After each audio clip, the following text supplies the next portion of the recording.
Seguidamente, el ingeniero Gustavo Herrán, líder del área de hidrología aplicada de la empresa de acueducto y alcantarillado de Bogotá, nos hablará sobre estrategias hidrológicas para garantizar el suministro de agua a la ciudad de Bogotá. El doctor Herrán es ingeniero civil de la Universidad Nacional de Colombia con más de 35 años de experiencia en la empresa de acueducto y alcantarillado de Bogotá, liderando el área de hidrología aplicada. Bienvenido, doctor. Muy buenos días. Es un honor y un privilegio estar aquí al frente de tantas personas de la academia, de investigación, de las instituciones. Y bueno, yo finalmente quiero como introducir el tema de la investigación con un poco de actualidad, y les dejé para que vean algo que ocurrió en 1929. Es un aviso de prensa de 1929 que es como muy significativo y que estuvo dando vueltas por las redes sociales hace unos meses cuando se inició el racionamiento de Bogotá. Ahí ustedes pueden ver que hay un racionamiento en el 29 y es un racionamiento muy parecido al de ahora, ¿no? Entonces tiene turnos y tiene zonas, de la décima hacia el oriente y de la décima hacia el occidente, y finalmente digamos que uno empieza a pensar qué estaban pensando los ingenieros de aquel entonces cuando entraron en este racionamiento. Finalmente deberían haber escuchado la misma frase que machaca todos los días, que es, bueno, esto no puede volver a ocurrir, ¿no? Entonces, pero resulta que finalmente después de 95 años ocurrió, pero durante 95 años dejó de ocurrir. Entonces, ¿qué hicieron? ¿Qué pensaron? ¿Qué concluyeron esos ingenieros de aquel entonces? Y la verdad, si ustedes ven la fecha, empezó en diciembre. O sea, diciembre es un mes de transición, empieza con lluvias y termina seco.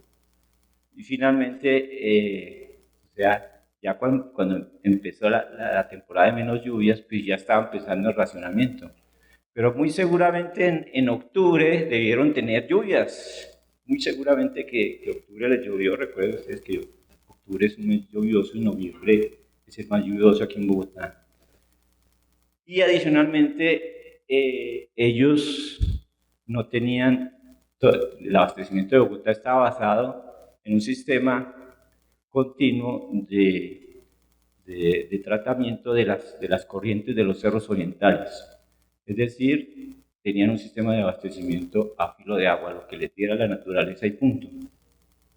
Entonces, lo que uno se imagina, porque si ustedes examinan los registros de hidrología de la empresa, nosotros empezamos a tener registros hidrológicos desde 1929. O sea que hay series hidrológicas en Bogotá de precipitaciones y caudales desde aquella época. Entonces, pues lógicamente lo que se dieron cuenta era que Bogotá, que en aquel entonces debería tener 300.000 habitantes, no podría, por su condición altitudinal, recibir o tener un sistema de acueducto a filo de agua. Tendría que hacerse regulación. Entonces se pensó que finalmente yo creo que la conclusión fue, tenemos que hacer embalses. Y finalmente en 1938 se construyó el primer embalse para Bogotá, que fue el embalse de La Regadera.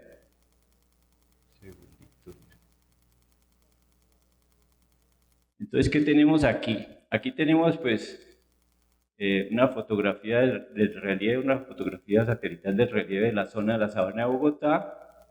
Bogotá está enmarcada en esta línea roja, este es el perímetro de la ciudad, y están aquí como dentro del relieve los embalses.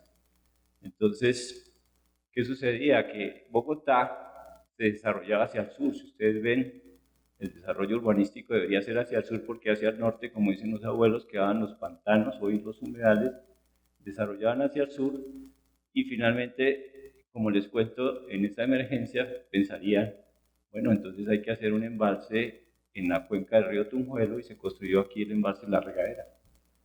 Entonces, y empezó la regulación sobre Bogotá con embalses para que finalmente, digamos, los ingenieros pudiesen contar con ese sistema que los consultores hoy llaman un sistema de caudal confiable y continuo, que no lo dan sino los embalses. Tiene que ser confiable y continuo. Entonces, lo que sucedió aquí en el entonces también es que llegó el año 48, el Bogotazo, y la mayoría de las viviendas fueron quemadas hacia el sur. Las viviendas del sur fueron quemadas. La gente tuvo como cierto temor de seguir construyendo hacia el sur y a partir de ahí empezaron a construir hacia el norte, lógicamente hacia los pantanos, bueno, hacia los humedales, ¿no?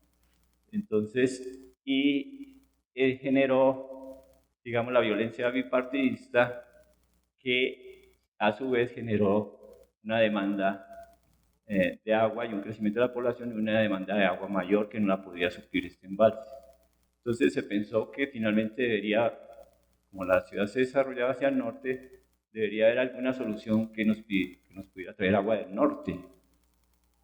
Entonces, pero también hay un problema grave, coyuntural presupuestal. ¿Y cuál era ese problema? El saneamiento de la ciudad. O sea, estaba creciendo la población y los ríos principales, San Agustín, San Francisco, el Arzobispo, se convirtieron en las cloacas, no había saneamiento básico. Y como ustedes saben, que la mayoría son ingenieros, los costos para saneamiento, para alcantarillado son mucho mayores que los costos de abastecimiento. Porque en los costos de saneamiento hay que trabajar con las intensidades de la lluvia, o sea, hay que meter un volumen grande de agua dentro de un tubo en poco tiempo, lo que dure una tormenta, 2 horas. Entonces, los tubos de alcantarillado son mucho mayores que un tubo de acueducto, porque el tubo de acueducto viene, digamos, controlado el caudal, ya viene regulado. Entonces, como no había ese presupuesto, entonces no había forma de entender las dos cosas.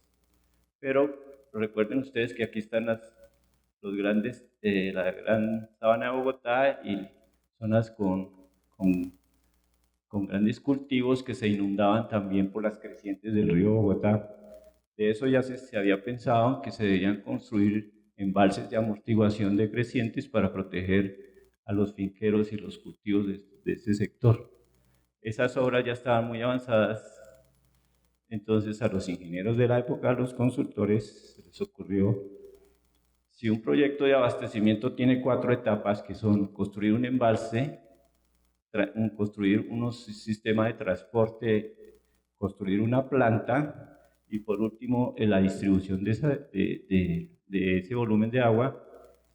Entonces, en este caso, si se aprovechaba que estos embalses ya los estaba construyendo el gobierno nacional, podríamos, donde este río Neusa con este río Bogotá se unen, construir una planta de tratamiento y solamente a la empresa le tocaría costear la construcción de la planta y la conducción hacia Bogotá.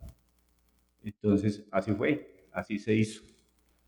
Total que quedaron 2 embalses allá en el norte de Bogotá.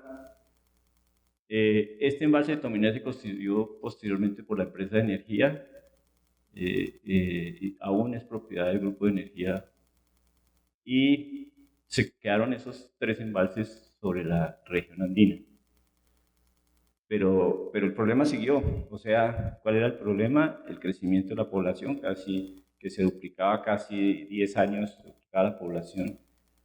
Entonces, nuevamente se recurrió a la ingeniería y se empezaron a buscar otros proyectos de abastecimiento que permitieran que para los años 80 se pudiera cubrir una población de cerca de 6 millones de habitantes. Total, que se empezó a buscar otra alternativa. Teniendo en cuenta la localización altitudinal de Bogotá, no hubo otra opción que subir al macizo andino entre Meta y Cundinamarca y encontrar algunas fuentes que pudiesen, de las cuales se pudiese traer agua hacia Bogotá, perdón. Entonces ¿qué sucedió? Se empezó a proyectar el sistema Chingaza, que es lo que tenemos ahora. Entonces, aquí sobre esta máscara, como le llaman ustedes ahora, se puso todos los sistemas. Entonces, aquí tenemos el sistema sur, que es el embalse de regadera, y se complementó con el embalse pequeño también de Chisacá, que también fue simultáneamente con los del norte, con el proyecto del norte. Chisacá también se construyó. Este sistema que se le llamó, o sea, hoy en día se llama agregado norte, que es el sistema de abastecimiento que tiene su planta de tratamiento en Tibito, y el sistema Biesner. El sistema Biesner, o el sistema Chingaza tiene, digamos, un embalse acá, que es un embalse grande en Chuza, tiene unas cuencas intermedias bueno, tiene un transporte a través de túnel, tiene unas cuencas intermedias al túnel que son captadas por la empresa también, con 4 pozos que perforó para tener agua de esta cuenca, que es la cuenca del Río Blanco, que se convierte en el Río Negro, Guayuriba, que es el que va para Villao, y finalmente este embalse, que es un embalse, desde el punto de vista operacional, es un embalse, funciona como un tanque, almacena agua. No se trabaja con hidrología natural exactamente, porque prácticamente lo estamos llenando es con el agua de Chuza, y finalmente es un embalse de seguridad, teniendo en cuenta que el túnel tenía problemas estructurales por el revestimiento, y que si en cualquier momento había un caído dentro del túnel o se detenía el flujo de agua hacia Bogotá, aquí tendríamos guardados cerca de 70 millones de metros cúbicos que le permitían a los ingenieros de la empresa abastecer a la ciudad mientras reparaban el túnel en donde hubiese habido el caído, ¿no? Entonces, bueno, esto es como para ubicarlos dentro del sistema, porque vamos hacia el tema que nos compete. Entonces resulta, como les decía, que las cuencas, por la posición altitudinal de Bogotá, no hay ninguna corriente, no hay ninguna. Así las protejamos todas y hacemos bien en protegerlas, pero no hay ninguna corriente natural que a filo de agua pueda abastecer a la población bogotana, y eso ha sucedido desde 1938. Entonces, todo ha sido con embalses. El agüita que ustedes se toman día a día, la ducha que toman, viene de un embalse. De hecho, Bogotá es la única ciudad en Colombia que tiene regulación completa. Eso ha sido una garantía, y de hecho, en anteriores oportunidades, en el fenómeno de niños 2015, nosotros teníamos ese embalse en buenas condiciones, y surtimos a los municipios en la emergencia surtimos a los municipios de Cundinamarca, algunos que lo pidieron, con carro tanques, porque teníamos regulación. Entonces, y la prueba de eso está acá, porque es que hay que traer los datos, ¿no? Entonces, hablemos de lo que sucedía ya aquí en los cerros orientales en aquel entonces. Aquí, para abastecer esa población, muy seguramente necesitarían 1.5 metros cúbicos por segundo, y miremos, ninguna de las quebradas nos va a dar esos 0.5 en todo el tiempo. Esta es la duración el porcentaje de duración y los percentiles. Si es el 90% del tiempo, prácticamente no habría agua. Perdón, con el 99% no habría agua. Con el 90% no alcanzamos a cubrir esa demanda de 0.5, y finalmente ustedes saben que el 90 es como tener un mes sin agua también. O sea, tendríamos estos valores, pero no habría agua durante 1 o 2 meses. Lo mismo sucede, después se pasó al río Tunjuelo. El diseño de la planta de Vitelma con el embalse está para 1 metro cúbico por segundo, y alguien puede decir, no deberían construir nada sobre el Tunjuelo. Pues si no hubiésemos construido nada sobre el Tunjuelo, entonces miren ustedes, Bogotá también estuviese sufriendo de sed desde aquel entonces. y miremoslo más exactamente para Chingas. Estas son las cuencas intermedias que les digo, que debería dar del orden de 0.6 y no los dan.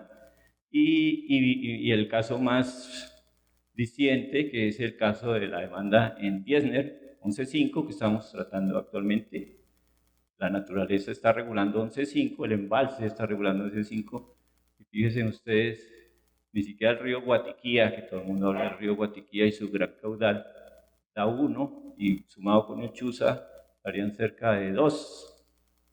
Y de 2, pero con el percentil 90, es decir, que habría otros 2 meses, no nos alcanzaría el agua y 2 meses secos, 2 meses sin agua. Total,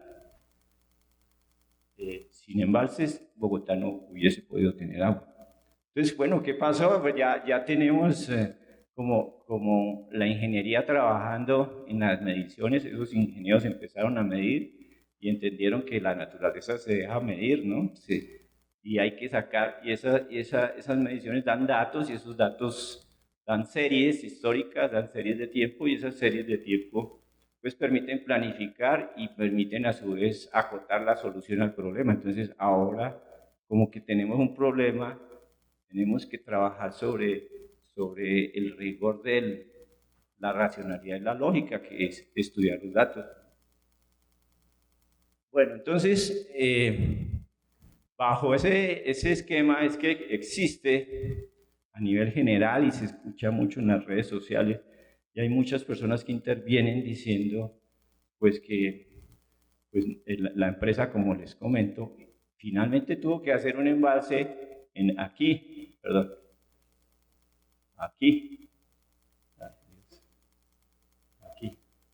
en este sector. Y este sector corresponde al páramo de Chingaza. Y lógicamente nosotros no podíamos traer agua de otro sitio que no fuera el páramo, pero el páramo no es donde más llueve, ni el páramo produce agua. Lo que hay ahí es una mega obra, una presa de 140 metros que almacena el agua. Yo ya se los mostré los ríos, este río Chuza y el río Guatiquía, no le podrían dar agua a Bogotá si no tuviéramos esa presa, y el páramo no daría eso. Entonces, bajo ese esquema, entonces se crearon una serie de preconceptos que tienen que ser diluidos, en el sentido de que el páramo no produce agua, que sí hace una regulación, pero es una regulación muy pequeña, que para una finca, a un finquero le funciona sus quebradas para trabajarlas, o para un caserío o un pueblo pequeño. Sin embargo, el pueblo pequeño podría quedarse sin agua en una prolongación de la temporada seca. El agua, y como ustedes van a ver, los grandes embalses, el agua lo identificaron aquellos ingenieros, lo identificaron como que la traen los vientos, y tenían identificados ya en la medición. Lo que hace la empresa es enviar comisiones de hidrología a las zonas, y tiene sus estaciones hidrométricas allá. Y además de medir todos los parámetros climatológicos, esencialmente mide velocidad y dirección predominante del viento. Entonces, aquí, en estas nubes, es donde, como dice el ingeniero Karel, van a estar los terametros cúbicos por segundo que necesita de agua, que están aquí en vapor. Terametros cúbicos por mes, toca medirlos por mes, porque es tanta la cantidad, es por mes, ¿sí o no, Karel? Entonces, aquí se puede ver lo que hay aquí, son los grandes embalses. Aquí podría haber cientos de embalses de Chuza. Entonces lo que hay que medir es esto, y hay que estar pendientes de que ellos están pendientes de medir cómo llega, dónde condensa, cuánto precipita, de eso que precipita, cuánto toma la biomasa, el páramo en sí, para saciar su sed, porque el páramo es un actor del ciclo, es un ser vivo que toma agua, deja pasar agua, se infiltra, percola, y al final, en lo más profundo de los cañones, que es donde está el embalse, pues nosotros medimos lo que escurre, cuánto escurre, después de que la naturaleza el páramo ha saciado su sed, nosotros empezamos a saciar la sed de nosotros. Entonces, no es que el páramo nos dio el agua a nosotros, sino el páramo también participó como nosotros de tomar el agua que traen los vientos. Entonces, inicialmente eran los vientos alisios del sureste, como lo identificaban los ingenieros anteriores de la empresa, y ellos entendieron que todo dependía de la astronomía. Todo es astronomía hasta ahora y ellos lo tienen identificado. Entonces, ¿qué producen los vientos? Los vientos van de las zonas, los vientos van en el planeta Tierra, van de las zonas donde hay mayor presión a donde hay menos presión. Como los polos son achatados, entonces hay mayor presión en los polos y los vientos tratan de viajar hacia el trópico.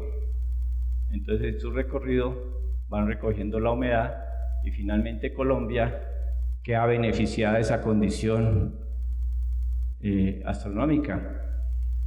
Entonces, como vemos aquí, Colombia es un país, así visto desde el espacio, es un país rico en agua.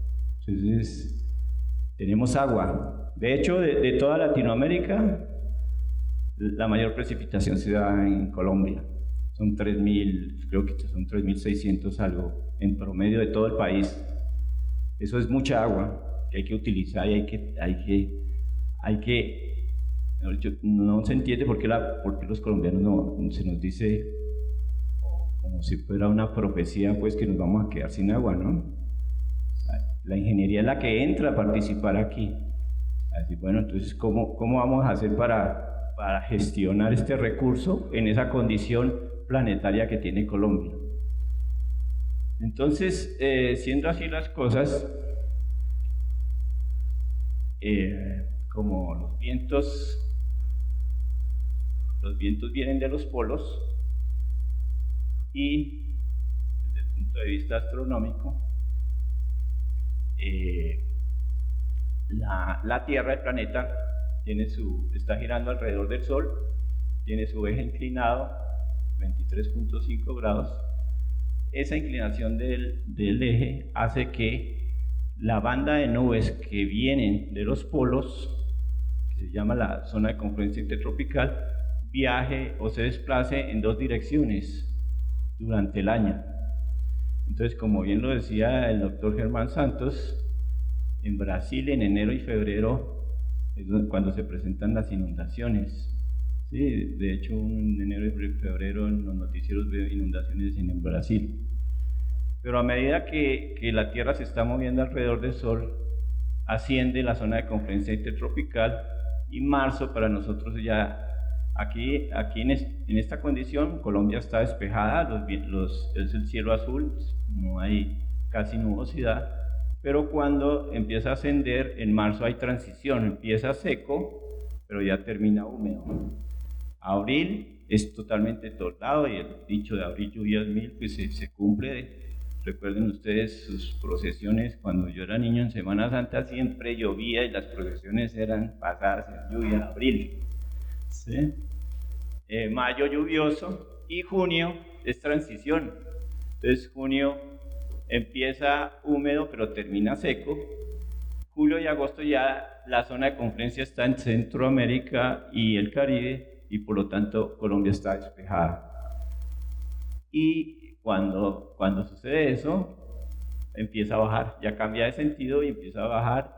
Septiembre es un mes de transición, empieza seco pero termina lluvioso. Octubre lluvioso, llegando los niños a pedir dulces en medio de aguaceros. Noviembre el más lluvioso del año y diciembre transición, empieza lluvioso pero termina seco. Y lógicamente, desde el punto de vista de hidrología y para la empresa con sus embalses, ¿qué es lo que tiene que hacer? Estar pendiente cuando le llegue esta zona de confluencia tropical para llenar el embalse. Y cuando esté aquí, tiene que surtir de agua a Bogotá, porque agua Bogotá no tendría posibilidad de almacenar. Entonces, Aquí tenemos temporada de llenado y temporada de recepción, o sea, de secado del embalse. Y eso se cumple anualmente. Mientras la Tierra le dé la vuelta al Sol, va a pasar esa zona de confluencia intertropical por Colombia y va a haber agua. Que a veces se presenta, lo que no sabemos es la cantidad con que se presenta, a veces menos, a veces más, pero astronómicamente tiene que suceder así, ahí están los datos, siempre sucede así. Entonces, bueno, este es lo mismo que les estaba explicando, sino que la traté de ampliar para que se viera mejor, pero creo que ya está clara. Y aquí lo que tenemos es ya eso confirmado con fotografías satelitales. Aquí Colombia está totalmente cubierta por la nubosidad, este es un mayo o un abril, y aquí Colombia está despejada y la zona de confluencia está en Centroamérica. Eso es, como puede ser un julio. Entonces, como les venía diciendo, la empresa tiene embalses en la región andina y en la región de la Orinoquía. En la Orinoquía tiene uno, que es el principal, y aquí tiene todo inició aquí, la serie de regulación de embalses históricamente inició en esta zona, y después pasamos a este sector. Aquí tenemos esta línea roja, es el divorcio, la frontera hídrica, el divorcio de aguas, la frontera hídrica, lo que llueve hacia acá se va para el Magdalena, lo que llueve hacia acá se va para la Orinoquía.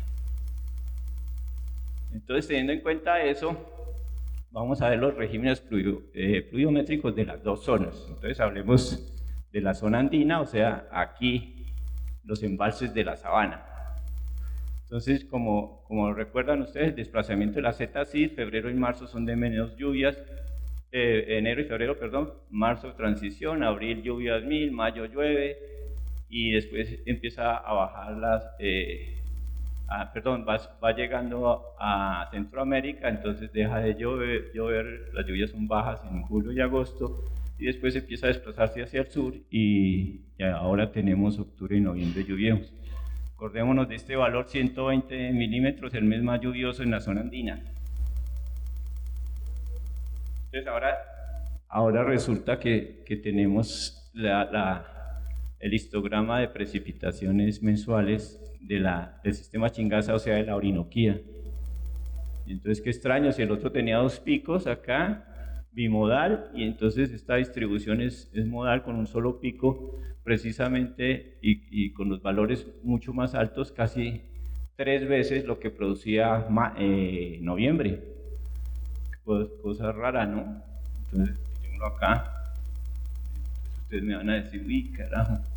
Pero luego, Gustavo, ¿cómo así que esto es la Orinoquía? Y usted nos está explicando que la zona de confluencia intertropical en esta época tiene que estar arriba. Colombia tiene que estar despejada. ¿Y de dónde salió tanta agua? Entonces, este fue el gran descubrimiento de los ingenieros antiguos.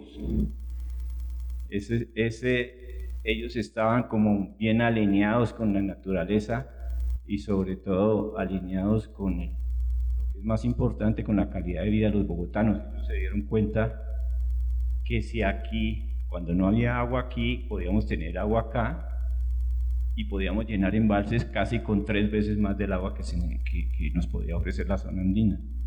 De tal manera que ahí se empezaron a generar los grandes proyectos de generación eléctrica, y se empezó a estudiar el proyecto Chivor, el proyecto Guavio, y adicionalmente el abastecimiento de Bogotá quedaría garantizado también si se hiciera un embalse allá. Entonces, este es el conocimiento heredado de esos ingenieros, y con base en este conocimiento generaron un sistema de abastecimiento para todo el futuro. De hecho, ahí en los anales, las memorias de cálculo que ellos tenían, se ve que garantizaban con el suministro de agua para Bogotá en el futuro. Entonces, por eso fue que la empresa decidió comprar todos los predios. Y al comprar todos los predios, con eso iban a garantizar el abastecimiento de Bogotá. Entonces, lo que no se entiende es ahora, bueno, pero ¿qué pasó? ¿Qué pasa? Ahora estamos en racionamiento, porque no, lo que ellos dijeron, lo que ellos diseñaron, ¿será que ahora no nos gustan los diseños heredados o tenemos cierta aversión indeleble a los cálculos y a la matemática y a la ingeniería? ¿Qué es lo que pasa? O queremos ver todo fácil, ¿no? Entonces, este descubrimiento ellos lo entendieron de la siguiente manera. ¿Qué pasa ahí? O sea, el tema es, bueno, pero la Zetacid, miren a dónde está, ¿sí? ¿Qué es lo que pasa para que aquí haya tanta agua si la nubosidad está en junio y agosto, está aquí arriba? Entonces resulta que nosotros pertenecemos al hemisferio norte, nosotros estamos 4 grados de latitud norte. Y para esa época el ecuador solar está por encima del ecuador terrestre, del ecuador terrestre, y la mayor radiación está cayendo en este sector. Los vientos alisios siguen soplando y siguen trayendo, digamos, están soplando a pesar de que la Zetacid está allí y sobre este sector está cayendo la radiación. Entonces miremos la misma situación pero a nivel de plano. Entonces la Zetacid, aquí tenemos la condición, la Zetacid en Centroamérica y el Caribe, los vientos alisios soplando de este a oeste, y la mayor radiación está aquí, como lo vimos en la gráfica anterior. Aquí está la mayor radiación. Entonces este bosque amazónico está evapotranspirando, recibiendo esa radiación, y estos vientos están capturando esa humedad. Lógicamente, como lo dijimos al principio, los vientos van de donde hay mayor presión a donde hay menor presión. En esta imagen, donde hay menor presión, aquí arriba donde está la Zetacid. Entonces los vientos van a tratar de meterse por este corredor que hay entre el escudo guyanés y la región andina a buscar la Zetacid.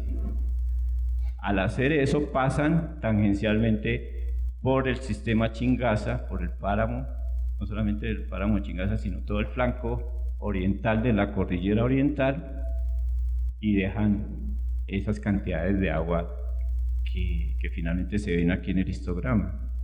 Entonces, esto ya se sabía sin necesidad de las fotografías aéreas, pero las satelitales, digamos, ¿sí?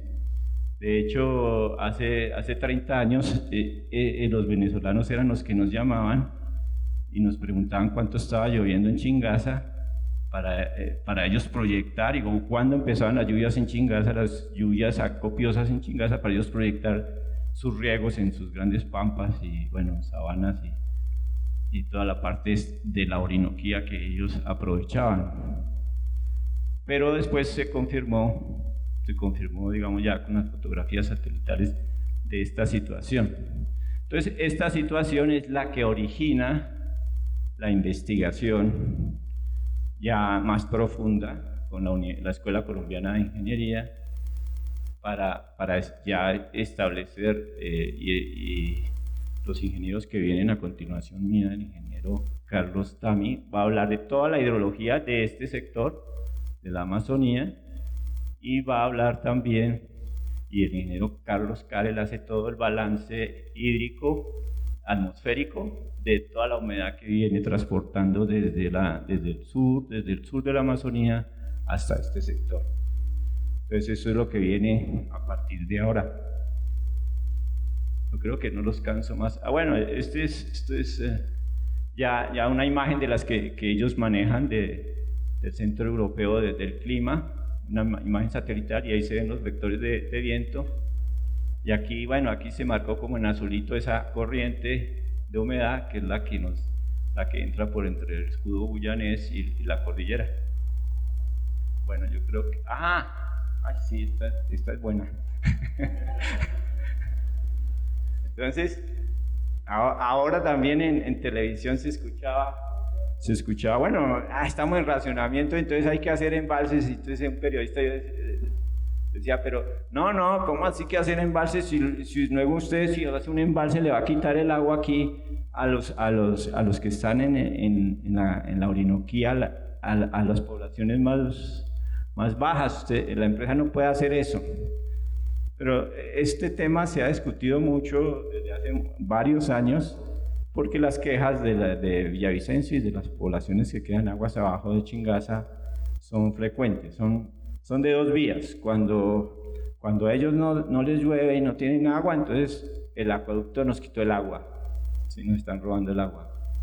Y cuando les llueve mucho, se inunda. De hecho, en una oportunidad se inundó el aeropuerto de Vanguardia, que me tocó ir allá a poner la cara porque nos acusaban de que nosotros habíamos inundado el aeropuerto de Vanguardia y en fin, ¿sí? Y entonces finalmente, ¿qué hicimos? Dijimos, pues cosas que se sabían tenían que socializarse para que los habitantes de Villavicencio entendieran que no es ese preconcepto también, igual al que estamos hablando del páramo, que ese preconcepto que llueve más arriba que abajo, para allá no funciona, allá es al contrario, llueve más abajo que arriba, o sea, ellos tienen más agua que en Chingaza. Entonces, ¿qué hicimos? Un transecto. Entonces, ¿en qué consiste ese transecto? Aquí cogimos una sierra y cortamos el macizo andino entre los departamentos de Cundinamarca hacia la izquierda y Meta hacia la derecha. Aquí está el abscisado en kilometraje, Villavicencio más o menos 90 kilómetros aquí, y Bogotá, aquí en las ordenadas tenemos la altitud, Bogotá 2600 y Villavicencio más o menos a 500. Entonces, como vimos en las anteriores diapositivas, aquí vienen los vientos, digamos de la Amazonía, vienen calientes y vienen a esta altitud. No hablemos de presión, hablemos de 500 metros por encima de la cabeza de los habitantes de Villavicencio. Esos vientos vienen calientes y a medida que ascienden, se enfrían y condensan. Total, que la máxima condensación se da aquí, y son cerca de 5.900 milímetros les está lloviendo a Villavicencio. 5.900. Googleenlo, búsquenlo ahí en Google, eso es de los sectores más lluviosos del mundo, por lo menos el 20 o el 20 algo del mundo. ¿Sí? Entonces, a medida que siguen ascendiendo los vientos, van dejando la humedad, y San Juanito, que es otro que nos da lata, que nos estamos quitando el agua, tiene 2.200. Y así se sigue ascendiendo, y pasa por las cumbres, en la mina de Palacios, el Cerro Palacios, que está ahí dibujado. Estamos del orden ya de 1.800, y finalmente a Bogotá le llegan 900. Con 900 milímetros, ese es el promedio de Bogotá y de parte de la sabana. Con 900 milímetros, los ingenieros hicieron 3, 4, 5 embalses, 6 si incluimos el de generación, si incluimos Muña, 6 embalses con 900 milímetros. Y la población bogotana pudo tener agua durante ese tiempo.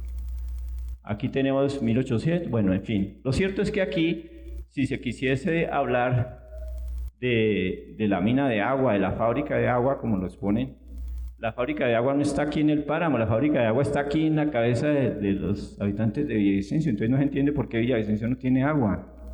Si lo que no tiene es regulación, tienen posibilidad de hacer regulación allí. De hecho, ya esas quejas de que le quitábamos el agua, con estos análisis ya empezaron a calmar, y ahora últimamente el año pasado ya vinieron a hablar con nosotros a ver cómo hacían para construir un embalse acá. De hecho, la información hidrológica la tiene la empresa porque tiene todo este trayecto monitoreado. Y el otro tema aquí es cómo funciona, qué es lo que hay allá. El páramo es una gran extensión de tierra, y la empresa solamente tiene ubicado un embalse en una cuenca, en un cañón. Entonces, no es que nosotros, porque a la empresa la cubrieron con el oprobio de que destruimos el páramo por haber construido un embalse allá. Después se puede hablar de las áreas, mejor dicho, eso sería motivo para otro coloquio aquí, emplazarlos a ustedes. Bueno, hacemos otra discusión sobre ese tema, ¿no? Pero bueno, lo cierto es esto, ¿qué es lo que hay allá? Un embalse, un túnel, o sea, esto es más o menos un pitillo. De cuenta estamos poniendo allá un tarrito para que se nos llene de agua, ¿sí? Después de que esta vegetación de acá chupa el agua, ahí cogemos esa agüita y la traemos para Bogotá. Aquí tenemos un embalse con el cual almacenamos un poquito de agua, pero es la misma de acá. El río Teusacá, que es el afluente a este embalse, no lo llenaría ni en 4 años. Nosotros lo llenamos con este embalse, es prácticamente el mismo sistema. Y ahí está. O sea, mejor dicho, yo diría, ahorita estamos en racionamiento y sabemos lo que es, porque hemos vivido lo que no es. O sea, ¿qué es lo que no es? Aquí los ingenieros nos diseñaron un sistema que en la próxima conferencia se los voy a dictar, un sistema que está garantizado para que Bogotá tenga agua, eso lo vamos a ver en la siguiente, y muy entrelazado con lo que van a explicar los otros ingenieros. Entonces, muchas gracias.